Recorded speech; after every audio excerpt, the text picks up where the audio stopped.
जनवरी 2023 में Hindenburg report से लेकर नवंबर 2024 में अमेरिकी अदालत में दर्ज केस तक बीते 2 साल से अदानी समूह और विवादों का चोली दामन जैसा साध रहा है। इस बीच सेबी से लेकर कई नियामक एजेंसियों की रडार पर अदानी समूह रहा। अब ऐसे ही एक मामले में सेटलमेंट के लिए अदानी समूह सेबी के पास पहुंचा है। आइए जानते हैं क्या मामला है, आरोप क्या है और यहाँ किस मामले के सेटलमेंट की बात हो रही है। आइए शुरू करते हैं। अंग्रेजी अखबार इकोनॉमिक टाइम्स के खबर के मुताबिक अडानी ग्रुप की कई कंपनियों ने पब्लिक शेयर होल्डिंग से जुड़े नियमों का उल्लंघन करने के लिए एक मामले को निपटाने के लिए मार्केट रेगुलेटर सेबी से संपर्क साधा है। यह मामला ग्रुप की 4 लिस्टेड कंपनियों पर हेराफेरी के आरोप से जुड़ा है। इस जांच के दायरे में आने वाली 4 लिस्टेड कंपनियां Adani enterprises, Adani power, Adani ports and special economic zone और अडानी एनर्जी सॉल्यूशन है। सेबी ने अडानी समूह की कंपनियों पर पब्लिक शेयर होल्डिंग नियमों का उल्लंघन करने का आरोप लगाया। सेटलमेंट के आवेदकों में इमर्जिंग इंडिया फोकस फंड भी शामिल है, जो मॉरिशस का विदेशी पोर्टफोलियो निवेशक है। आरोप है कि यह फंड गौतम अडानी के बड़े सौतेले भाई विनोद अडानी से जुड़ा है। द इकोनॉमिक टाइम्स की रिपोर्ट के अनुसार इमर्जिंग इंडिया फोकस फंड ने 28 लाख रुपए की निपटान राशि का प्रस्ताव दिया है। अडानी एंटरप्राइजेस के निदेशक विनय प्रकाश और अंबुजा सीमेंट्स के निदेशक अमित देसाई सहित अडानी से जुड़े अन्य व्यक्तियों ने मामले को निपटाने के लिए 3 लाख रुपए की पेशकश की। अडानी एंटरप्राइजेस ने भी खुद निपटान आवेदन प्रस्तुत किया है। आइए जानते हैं कि अडानी समूह की संस्थाओं के खिलाफ तो आरोप क्या है जिसकी बात हो रही है।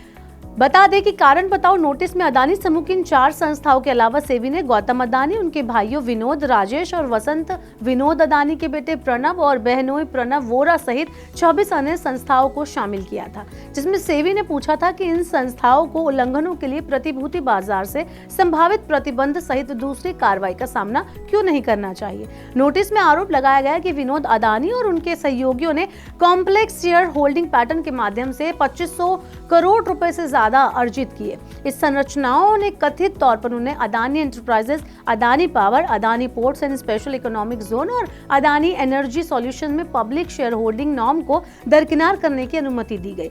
जिस सेटलमेंट प्रपोजल की यहाँ बात की गई है उन्हें सेबी के 27 सितंबर के कारण बताओ नोटिस के जवाब में दाखिल किया गया। हालांकि जानकारों का इस पर कहना है कि सेटलमेंट एप्लीकेशन का मतलब दोष स्वीकार करना या अस्वीकार करना नहीं है। फिलहाल समूह की 4 कंपनियों के आवेदनों के बारे में पता है, लेकिन माना जा रहा है कि इनमें शामिल अडानी ग्रुप की सभी कंपनियों ने निपटान के लिए आवेदन किया हो।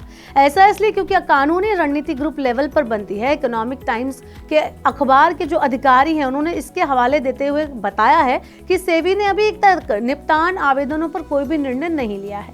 हालांकि अब सेटलमेंट को लेकर विशेषज्ञ मानते हैं कि निपटान आवेदन दाखिल करना किसी भी कॉर्पोरेट के लिए सामान्य प्रोसेस होता है। अगर आप 60 दिन के अंदर आवेदन दाखिल नहीं करते हैं तो आप निपटान के अपने अधिकार को खो देते हैं। अखबार ने बताया है कि ग्रुप की एंटिटीज ने भी अलग से कारण बताओ नोटिस का जवाब दाखिल किया है, जिसमें आरोपों का खंडन किया गया है और उन दस्तावेजों के निरीक्षण का अनुरोध किया गया है जिनके आधार पर आरोप लगाए गए हैं। निपटान आवेदन केवल एक एहतियाती उपाय है, इसका मतलब आरोपों को स्वीकार करना या अस्वीकार करना बिल्कुल भी नहीं है।